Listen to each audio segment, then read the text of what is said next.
Mormon guy that called me up and he said, I want to buy 20 machines, but if I'm going to give you $97,000, I need to come see that you're a family man, you're religious, and we need to pray together. So I said, okay, come to my office. Absolutely, right? So he comes in and we talk for about an hour in my office, and all he talks about family, God, and he says, I feel good about you. Yeah, I'm going to do the deal. But I'm staying at the Atlantic Hotel. I really don't want to eat alone. Yeah, there's a restaurant downstairs. Meet me there at 7:30. I go there at 7:30. We eat, and for about 3.5 hours, all he talks about is Mormons. I said, hey, it's about 10:30. I got to go. So he says, hey, listen, the night's early. I always think about going to one of those clubs. And I'm like, you don't seem like I go, well, okay, I can pick you a club. He goes, yeah, I'm talking about one of those gentleman clubs. I'm like, you want to go to a strip club, man? We go in there, and he looks like a 10-year-old that's never seen before. We sit down. So he taps me on the shoulder while she's going to get a girl. He says, can you make it an Asian girl? I'm like, I don't know. Like, I asked Megan, you got an Asian girl here? And she goes, yeah, we do. She comes over. I give the girl like $200, blow his mind. So I come back about an hour later, and he's loving it. I said, listen, I really do have to go. Everything's good, right? And he's like, no, I'll go back with you. We start driving back to the hotel. He's like, listen, the night is young. I'm kind of like lonely. He's like, I'm looking for one of those companions. You want a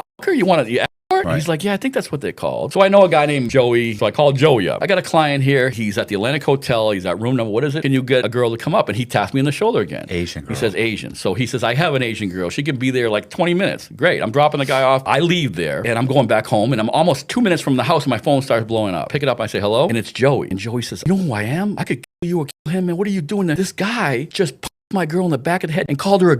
And I'm like, what? I'm like, holy God, I don't even know this guy. He's like a Mormon, right? He goes, go back there and handle that. I go in the Atlantic Hotel, and she's in the lobby. It's like 3 o'clock in the morning. She's like holding her head. I go, what's up? He donkey punched me in the back of the head and called me a racist name. Right. And I'm like, what? He goes, yeah, I feel it. And I felt her head, and it was a lump in there. I go up to his room, and I'm like, I ring the bell, and he doesn't answer. I'm banging on the door. I don't care. I'll call the cops. You need to answer. He opens it up.